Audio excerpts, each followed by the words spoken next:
Mark chapter number 5 verse number 28. Ilona verse esokuthandaza phezukwalo bese siyathandaza. Oh God. The power of the Lord is in our midst. We shall experience amandla and the hand of God. Ongene gula uzophuma ephilile. Ongene inhliziyo yaphukile uzophuma inhliziyo right. Ongene ehluleka uzophuma esewumnqobi. Ongene enesimo esiphuthumayo uNkulunkulu uzosinaka namhlanje ebusuku. uNkulunkulu uzosinaka isimo sakho namhlanje ebusuku. Inkosi izosinaka namhlanje isimo. Izosinaka ngoba kukhona amandla. Kukhona amandla. There is the power of God in this house. It's been too long ukuleso simo. You're counting times in that situation, but today is the last day of that situation. Verse number 28.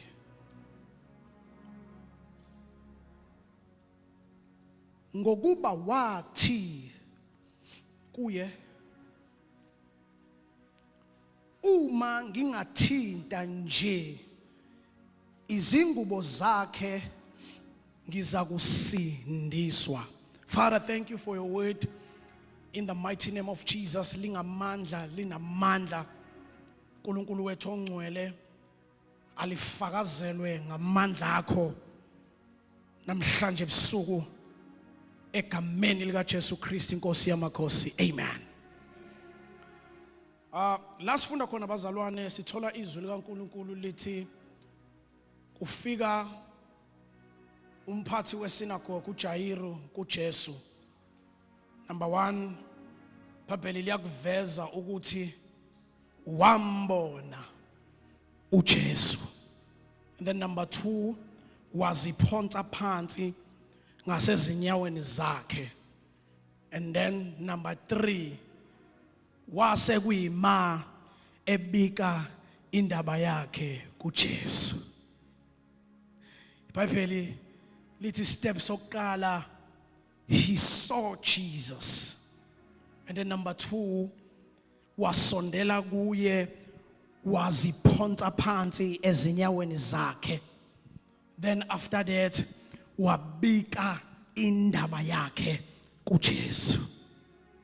Wambona uJesu waziphonsa ezinyaweni zakhe wabika indaba yakhe kuJesu. Now lithi izwi likaNkulunkulu uJayiru utshela uJesu ukuthi indodana yami isekhaya. She is at the point of death. She is at the point of death.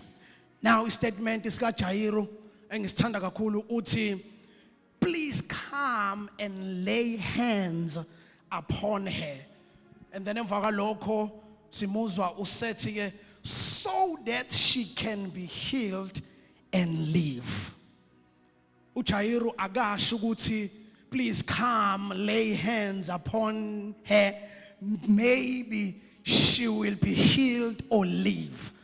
But uthi please come lay hands upon her so that she can be healed and live. Amagama uJayiru uma ngabe eza kuJesu uza kuJesu unesiqiniseko sokuthi whenever I come angeke ngiphindele emumva ngingayitholanga impendulo. Number 2 uthi angeke ngiphindele emumva ngingazi ukuthi kuzokwenzakalani. So whenever I come to Jesus I am expecting something engize ngayo. Ngoba kubalekile if we come to him size kuye singangabazi ukuthi he can do it.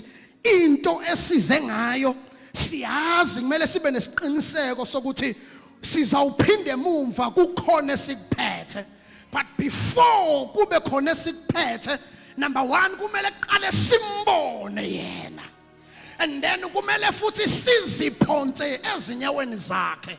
So this method, it is where we draw the attention from him. So if we want to draw an attention to Jesus, or if we want Jesus to see us, number one, we need to see Jesus. And number two, we need to approach Jesus. And then number three, we need to see ziphonse ezinyaweni zakhe. Ngamanye amagama ukuziphonsa kwethu noma ukuziphonsa kukaJayiru einyaweni zakhe.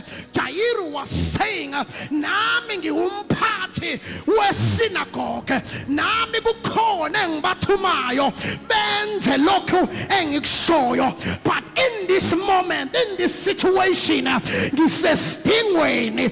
Uma ngabe usestingweni, you need to swallow whatever obiswa ngayo, whatever ophakanyiswa ngayo, noma whatever your position, and then bese uyayiphonsa ezinyaweni zakhe. Ukuyiphonsa ezinyaweni zakhe ukhumula ukuba umphathi wesinagoge, ukhumula ukuthi ubiswa ngobani emsebenzini, ukhumula ukuthi ubiswa ngobani esontweni, ukhumula ukuthi ubiswa ngobani emphakathini. Kodwa mawuyiphonsa phansi uthi, Father, pour unto me whatever that I will ask ukuba ungenzele yona. Uma ngiseyinyaweni zakhe nithi, Baba, I don't have powers to do it on my own, but I come on your feet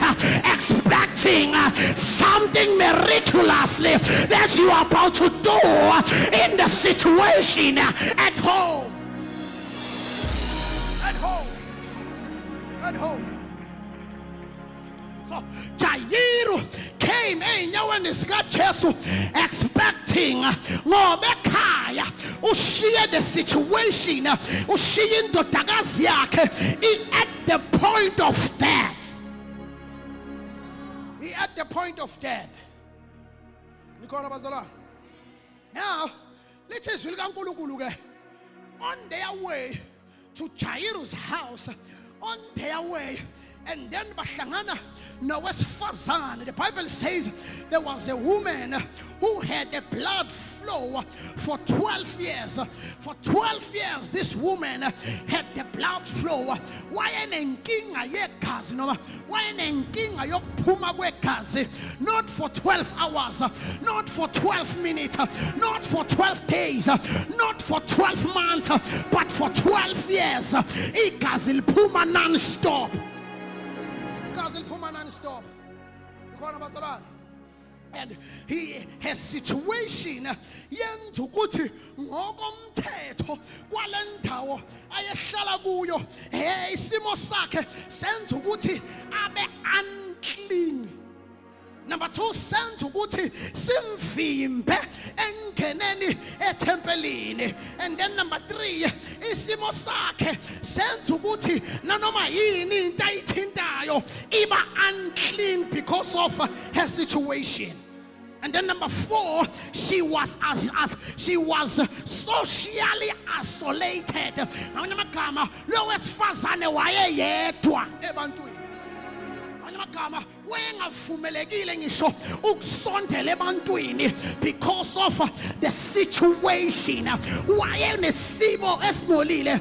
By the way, these are all the laws yalendawo ayekade hlala kuyo. Nikhona kodwa bazalwane, indawo ayehlala kuyo kunomthetho wokuthi umuntu onalesimo sokopha wayengangena etempelini.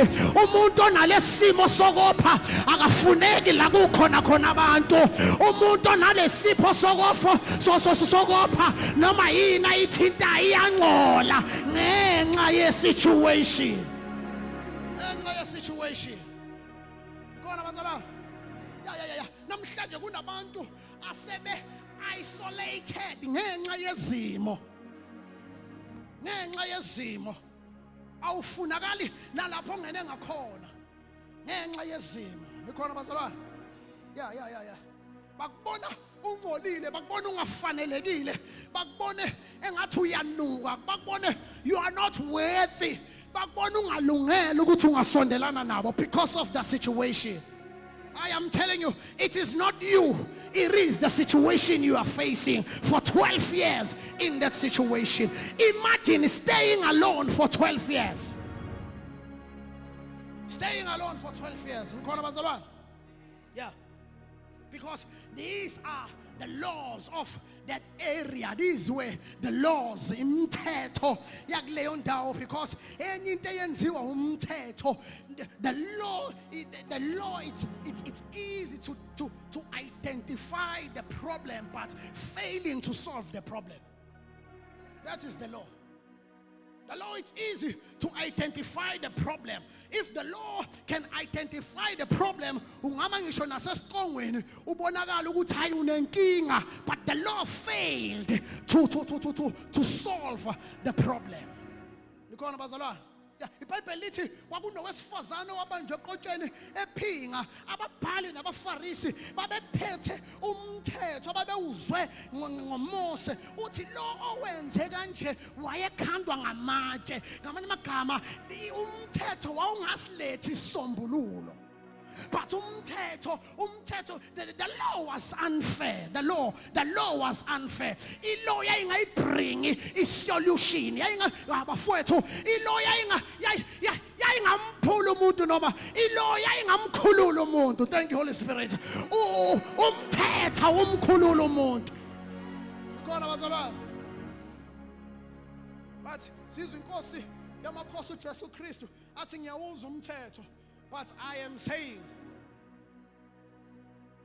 oh, Jesus Christ, uthi asiqhubele nawo umthetho. But before asiqale la kwigrace, uthi ongenasono phakathi kwenu akaqala amshaye ngamatshe. Ngane magama uthi it's fine, let us continue ngemethod yokukhanda ngamatshe. But asiqale la kwigrace ukuthi ongenasono phakathi kwenu akaqala amkhande ngamatshe. Nikhona bazalwane? Yeah. The law. And then iBhayibheli lithi lo wesifazane, because she was trying by all means ukubuyela ebantwini.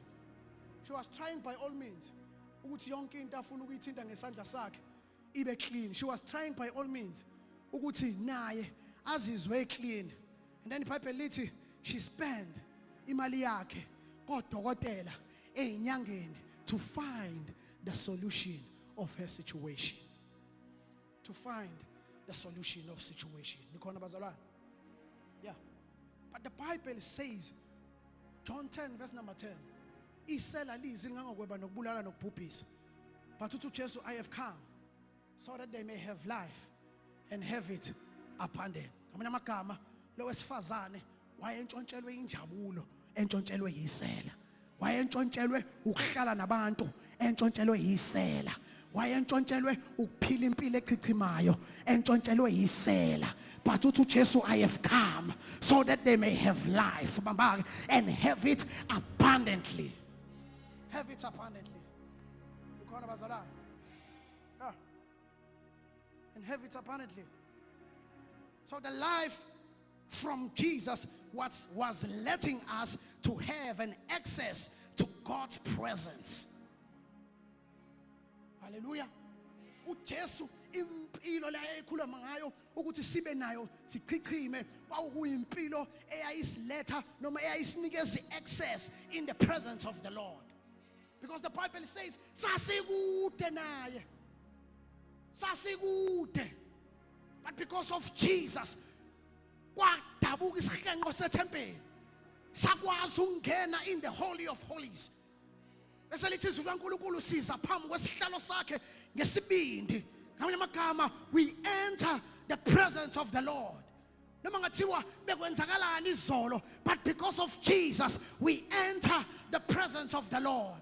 Kodwa ngokomthetho sasingaflungele ungena in the presence of the Lord. Oh, thank you, Jesus. Oh, thank you, Jesus. Sasingalungele, sasingafanele ungena in the presence of the Lord. But praise be to God for Jesus. Now we are able to come boldness in the throne of the Lord. Phambi kwesihlalo sakhe sobukhosi.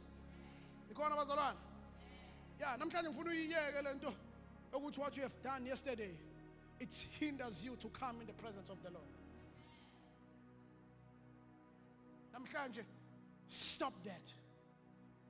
Ukuthi what I have done yesterday, I can't go to church, I can't go to the presence of the Lord because of what I have done yesterday. Let me tell you, come ngesibindi in the presence of the Lord. Because when he sees you, he doesn't see you ngawe. He sees you ngendodana yakhe, Christ Jesus, who was crucified from the cross. Wafela wena. Nikhona kodwa bazalwane. So when God sees you, akakuboni njengawe, but ukubona njengoKristu. Ngamagama esikhundleni sakho ubuka uKristu. Bese uKristu nalo ngamfela. So wrong ukuhlala ekhaya ngenxa yokuthi you have done something wrong yesterday. Because wenza umsebenzi kaKristu beyize. Ikhona bazalwane. Wenza umsebenzi wakhe ube yize. Holy Spirit, I don't know, but you are directing. Hallelujah. So, if we have an access to the presence of the King, we function like kings. We function like priests. So that is why you must come in the presence of the Lord, because if you come in the presence of the Lord, you are revealed of who you are. Hallelujah. Yeah, you are a king on earth. You are a priest. So if you don't come, if you stay away if you stay away from the presence of the Lord, you will never be revealed of who you are. Yeah.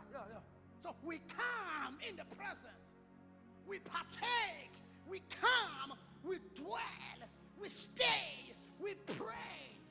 Because the Bible says, in him we live, in him we stay, in him we find our beings, in him. Hallelujah. So you mustn't stop coming in the presence. You mustn't stop coming boldness. Of course. The Bible says, Romans 8, verse number 1, now there is no condemnation for those who are in Christ Jesus.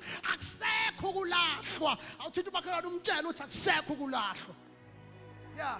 Are you in Christ? Now there's no condemnation in you. Yeah.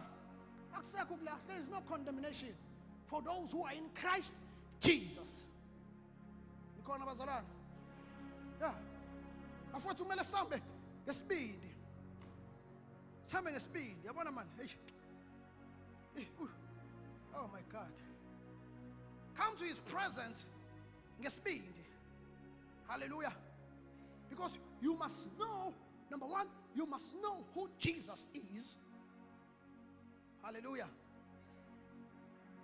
Because the man who does not know the full revelation of Jesus cannot be an agent of dominion. So you need to have a revelation of who Jesus is, so that you can be an agent of dominion. Because if you don't know who Jesus is, uzonqotshwa ekhona, uzohluleka ekhona, because you don't know who Jesus is. Nikhona kodwa bazalwane. Yeah, you must know him. Number one, You must know him as God. Elumazi enguNkulunkulu. Because Jesus is God. Jesus is not the sent one. Akayena othunyiweyo. Nikhona kodwa bazalwane. uJesu akayena umprofeti. Hallelujah. But Jesus is God. Yeah. You need to know Jesus as God. You need to know him as the Son of God. And you need to know him as Christ. Hallelujah. If you have this revelation,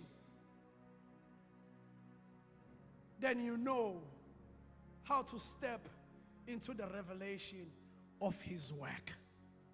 So you know the revelation of his work if you know who he is. You will know ukuthi yini capable ukuyenza. If you know who he is, you will know his powers. If you know who he is, you will know ukuthi uyinkosi engahluleki. If you know who he is, you will know ukuthi ungaphezu kwabanqobi ngenxa yakhe. If you know who he is. Ikhona bazalwane. Yeah. So this woman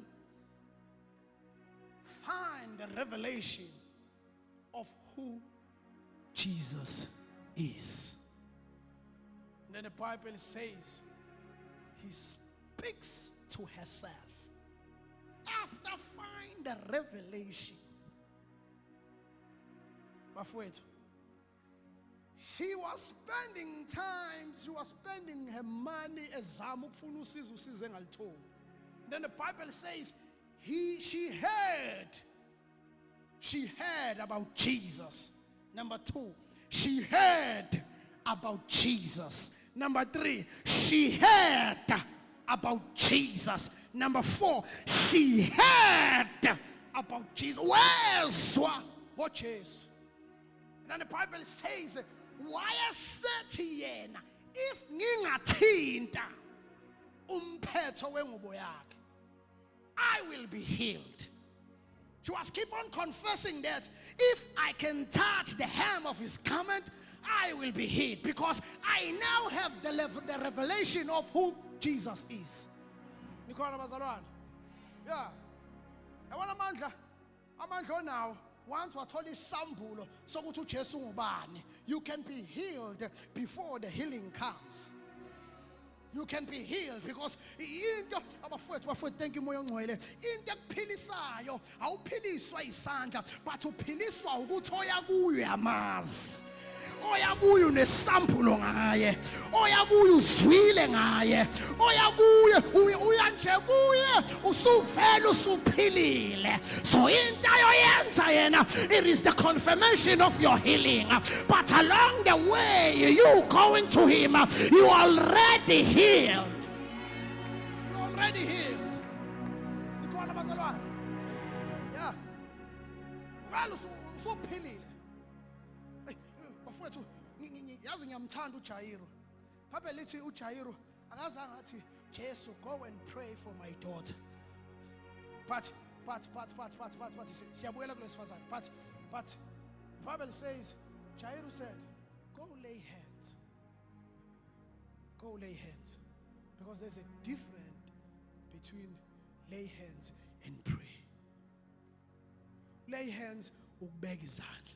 In other words, Jairo have faith, even if Jesus no more asakhulumanga, but your hands, even if awukhulumanga ngezwi, akhuluma ukuphila, but your hands, because you are carrying God. Nikhona bazalwane. So when we come ngaphambili sithi muntu kaNkulunkulu, lay hands upon me. Lay hands upon me. Ungakulindela ukuthi size sikhulume, but ukuthintwa isandla ngoba umuntu esuka simthwele ngaleso sikhathi is God. is God. Khona bazalwane. Yeah. So Jairus said, Jesus, just lay hands. Beka nje isandla. Beka nje isandla. Ngiyazi ingane yami izawuphila. Ngiyazi ingane yami izawuphila. Bangakabathi namhlanje ebusuku beka nje isandla. Beka nje isandla, my situation will change. Beka nje isandla. La ngifuna ukungena khona ngizawungena. Beka nje isandla.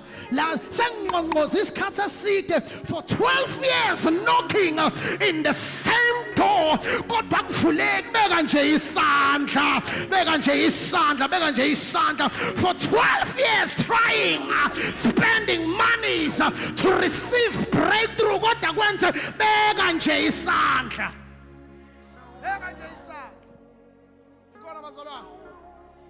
We are about to close. Now the Bible says, uma lwesifazane eseya, useya nje useyolanda ukuphila kwakhe.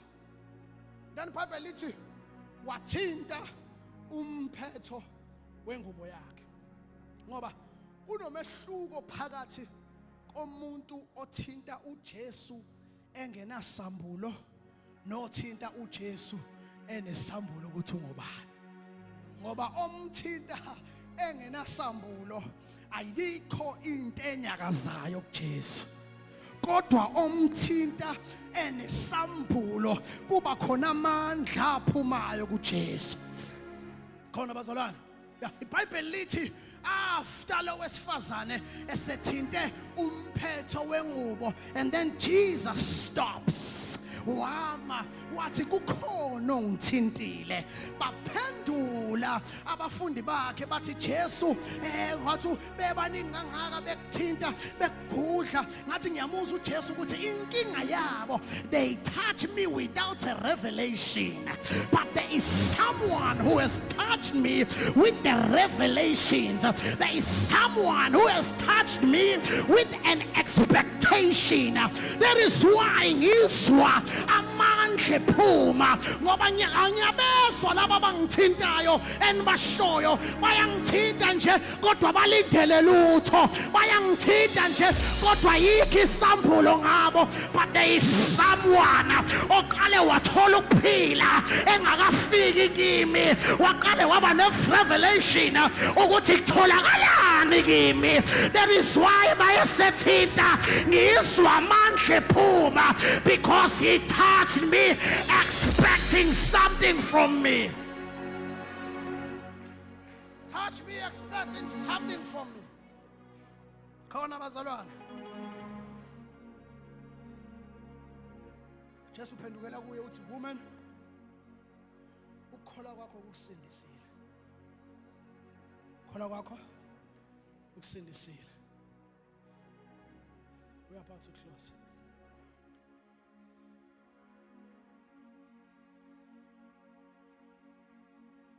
Jairo wabuka sengathi lokuphila lo wesifazane usevele wakubhubhudla nami ngilindile ekhaya.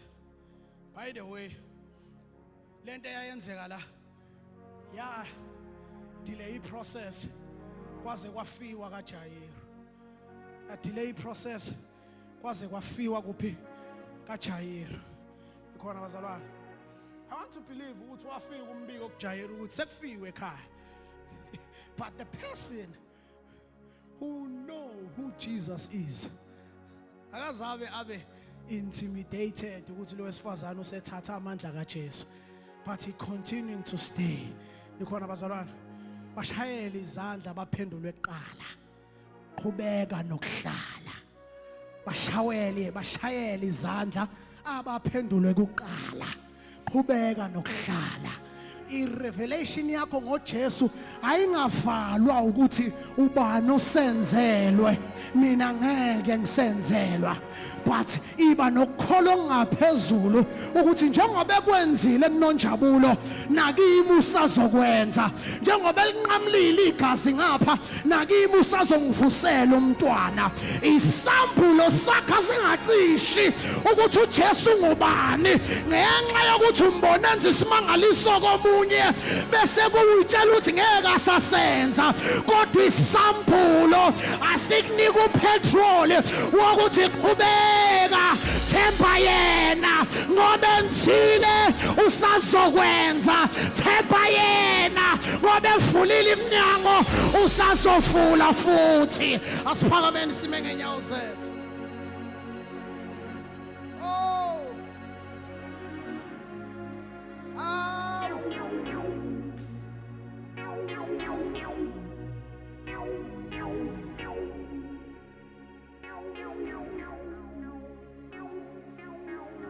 Siyathandaza manje.